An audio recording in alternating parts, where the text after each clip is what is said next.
it's been really good lately. Um, I've been doing really good.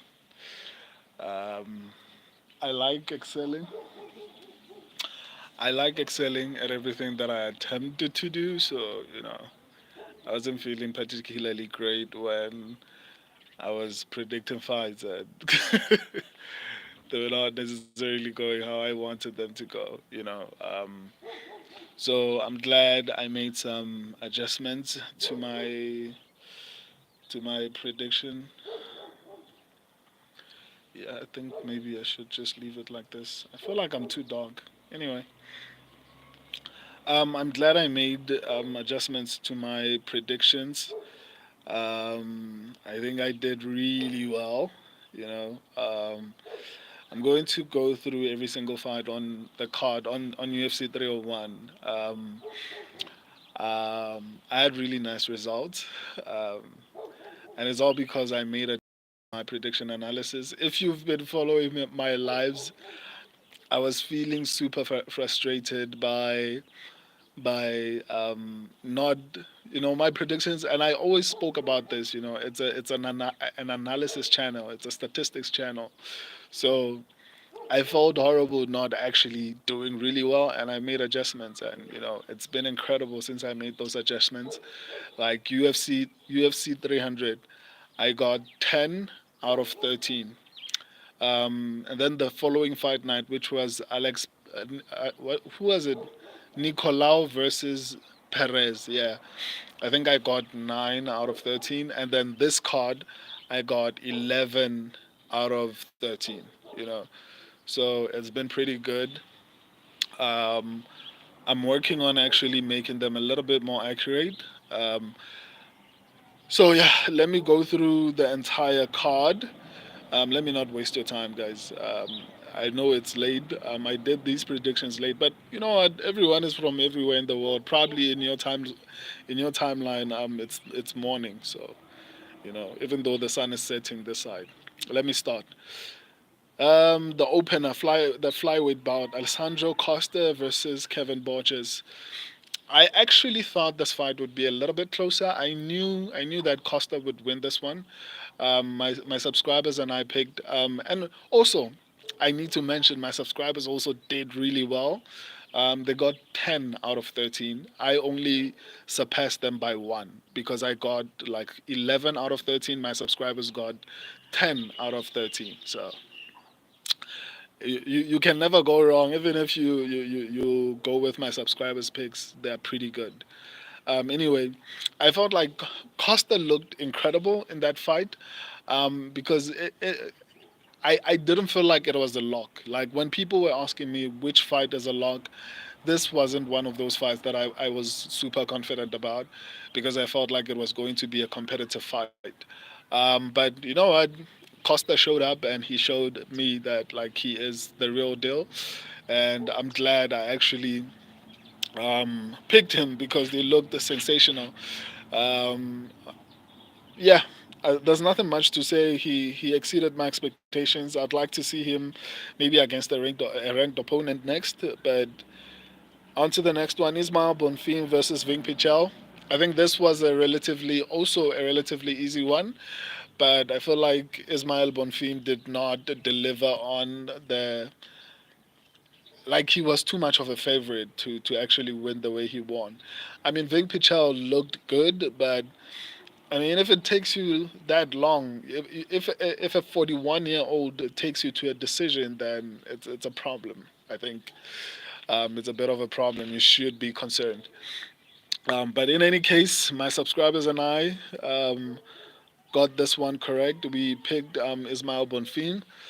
I don't think he's ready for any ranked opponent at this point. He needs to be built. So I guess we'll just have to wait and see. Any case, on to the next one. Um, Dione Barbosa versus Ernesta Karakechi. Um, my subscribers and I also were correct on this one. We went with Dione Barbosa. Um, I hear a lot of people calling for robbery and all these type of things. I think the problem with a lot of MMA fans and even the judges, I think it's because they don't value wrestling as a martial art. They don't see wrestling as a martial art, basically. Like, if you ask the majority of MMA fans, they want MMA to be kickboxing. So, ideally, in a perfect world, according to a lot of MMA fans, they would like the UFC to be a kickboxing, organization as opposed to an MMA organization. I feel like even though the fight was close, I mean it's women's MMA. If you're betting on women's MMA, you know what you're getting. Like, you can't be super confident when you're betting on women's MMA. And even though I picked Dione Barbosa, I wasn't even sure. I felt like the fight was close enough, and I wouldn't have been upset either way, no matter where the fight went.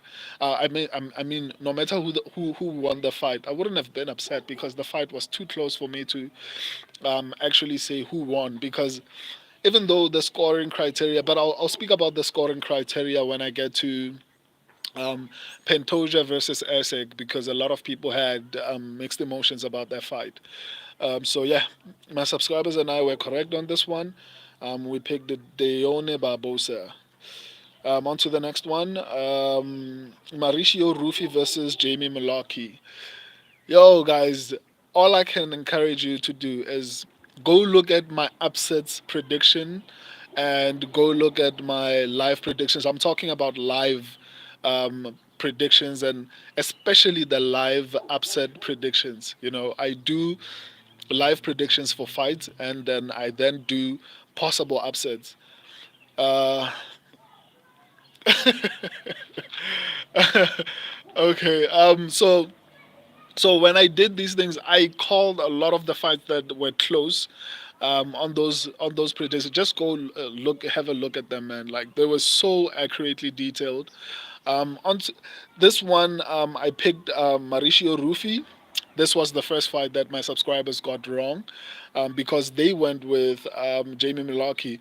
I just felt like a lot of people were concerned about Mauricio Rufy's cardio and all those type of things. But from what I've seen, from the research that I've done, from my analysis, I could tell that Mauricio Rufy was the better fighter.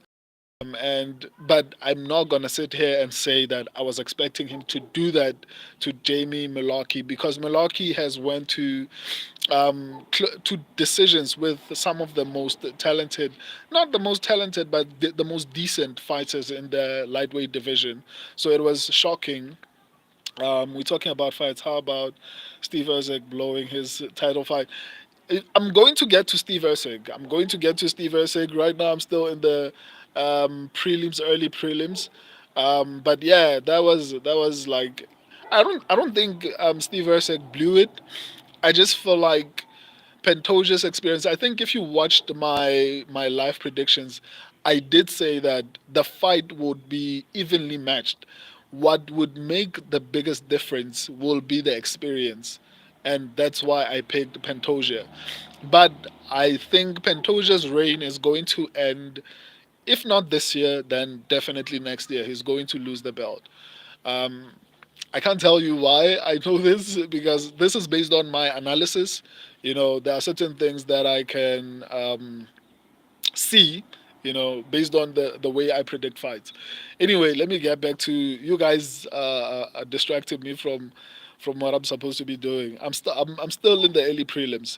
So I picked Mauricio Rufy largely because I felt like he was the better fighter. I felt like he was um, very well, like he could avoid anything that Jamie Mullarkey was going to dish out.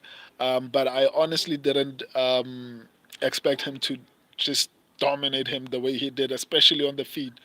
That was like incredible to see.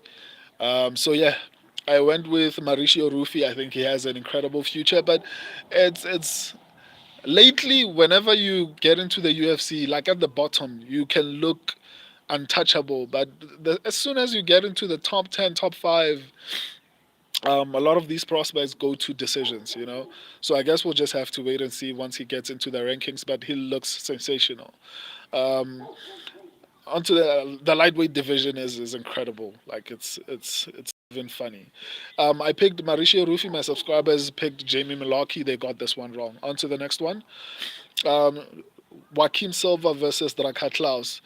On my upsets predictions, I did say that this fight had the biggest probability of an upset.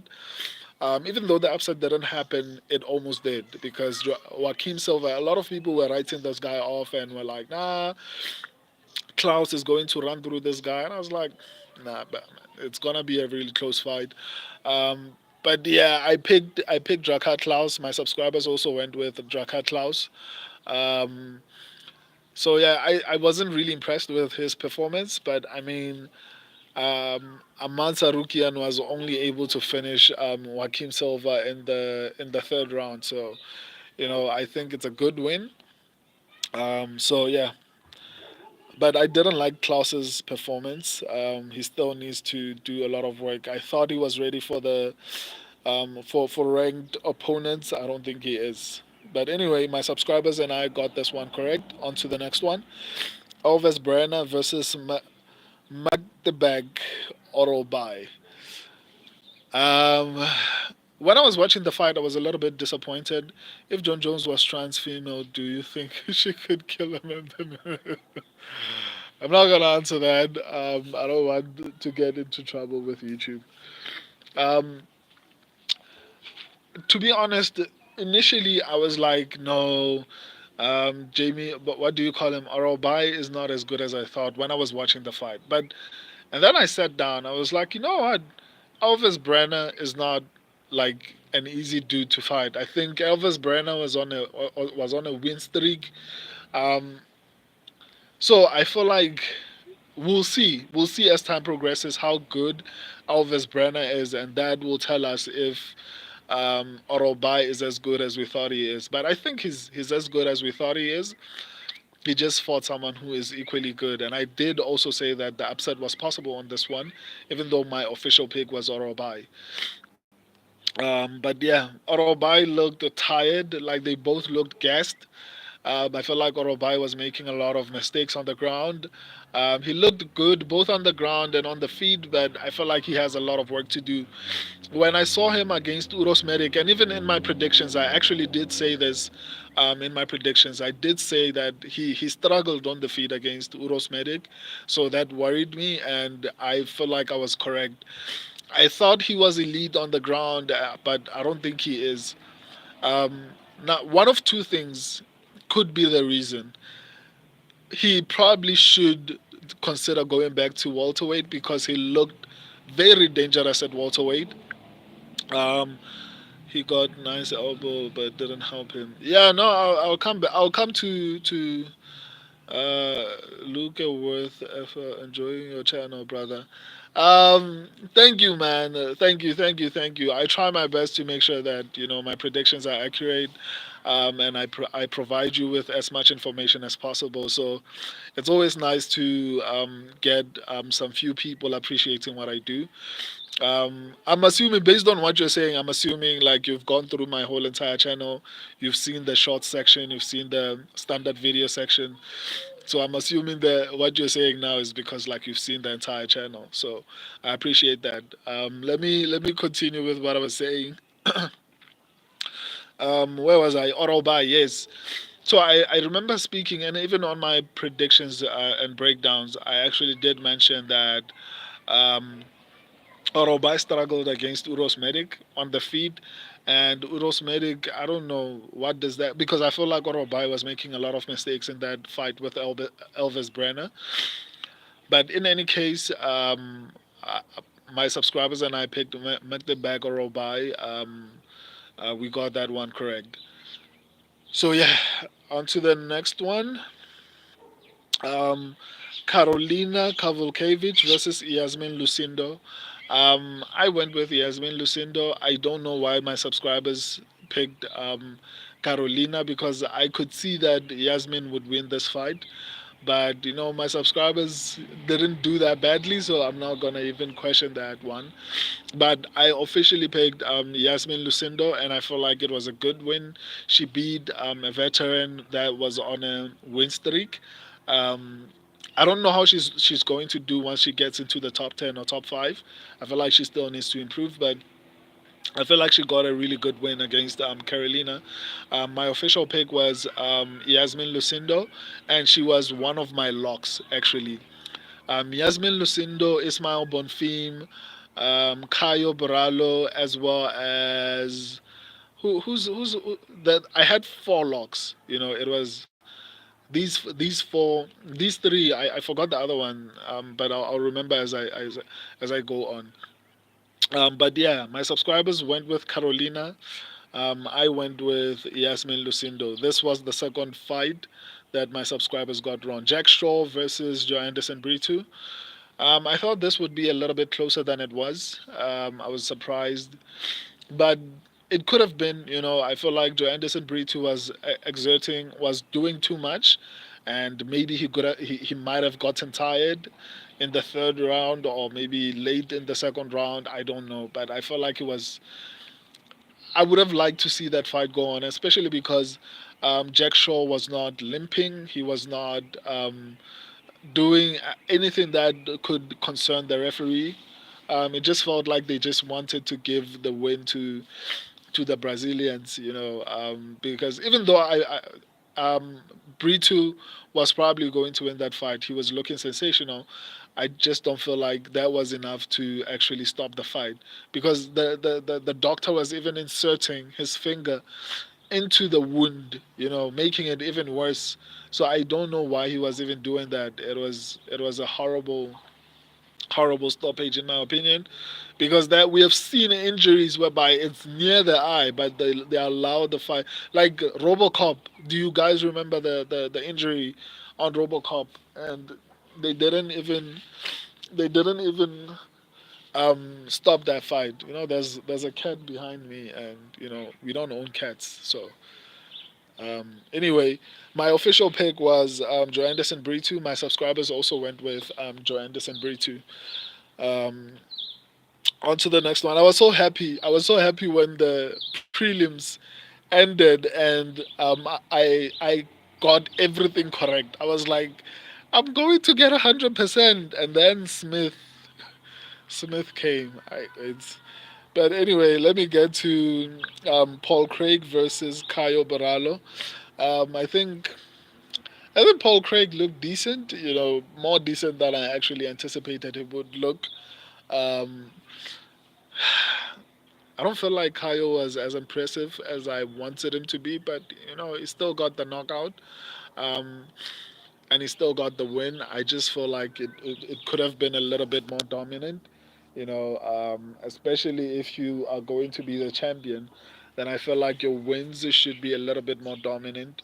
But you know what? A win is a win, and it was against a ranked opponent, so maybe I shouldn't be too critical. And he got a finish. So my official pick and my subscribers' official pick was Caio Baralo. But yeah, even with the knockout, I mean, like it wasn't extremely impressive in my opinion. But let's move on. Michel Pereira versus Iho Potieria. I want to see Michel Pereira fight someone who's ranked next. Like this guy looked sensational. I feel like he's a little bit reckless. That backflip, I don't feel like he should have been disqualified or anything like a couple of other people that are busy crying on the internet, because they bet the underdog on this one, and I knew the underdog was not gonna win this fight, but there are people who are saying no, Michel Pereira like landed an illegal knee. To some extent, I'm willing to agree, but the bulk of that landed on his chest. Otherwise, he wouldn't have been able to fight to the point where like he was trying to defend to some extent the choke.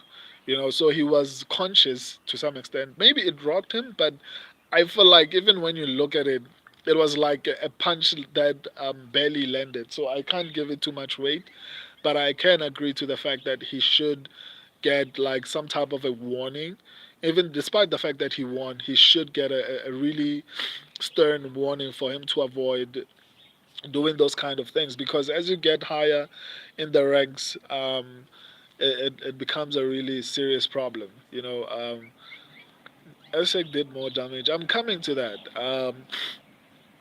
So yeah, my official pick and my subscribers' official pick was obviously Michelle Pereira. Um, as I was watching this, I was going crazy. I was like, I'm about to get 100% of my predictions correct. At this point, I wasn't wrong. And then the curse came. Anthony Smith versus Vito Petrino. Anthony Smith. I was disappointed, Salam, man. I was disappointed in Vito Petrino, but I also knew that he wouldn't win this fight. That's why when a lot of people were asking me about parlays, I was like, stay away from the fight with Anthony Smith because Anthony Smith has a high finishing rate. I didn't think Anthony Smith would win, but I knew he had the capacity to actually win, largely because I felt like Vito Petrino looked sloppy in his last fight. Even though I picked him, I didn't feel like, and I feel like he was doing really well until he decided to just put his head inside the guillotine and slam himself into the ground or so that it can be cinched in properly without defending it, without trying to fight the hands, without trying to absolutely do anything to prevent that from happening.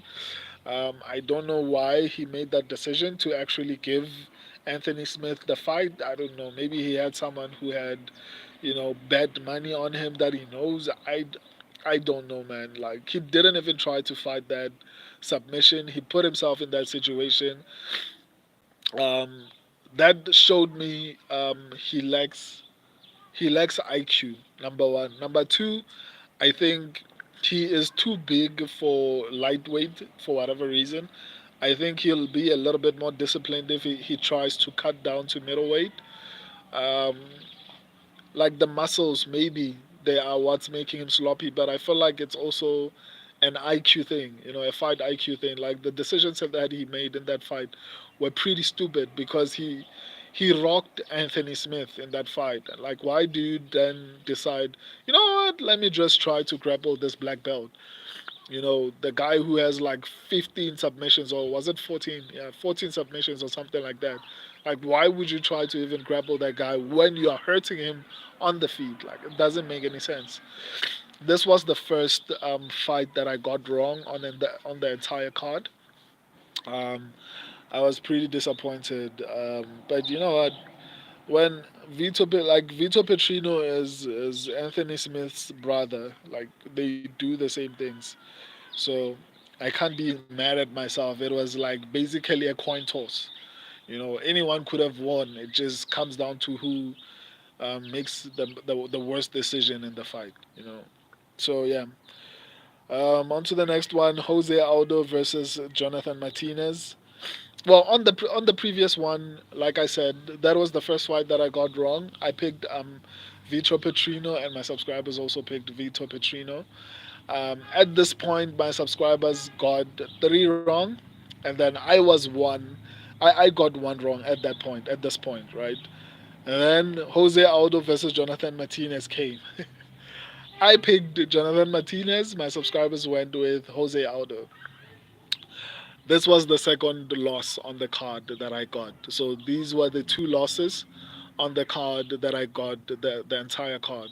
I got 11 out of 13 and only got two wrong. So my subscribers got 10 out of 13 and then only got three wrong. So I honestly didn't feel like Jose Aldo would actually win this fight. He looked sensational, but I saw some few people saying something and it made me think, man. Look at um, Chris Weidman. Chris Weidman looked sensational, not sensational, but minus the eye pokes. Compare him with his previous fight and look at his current fight, his last fight.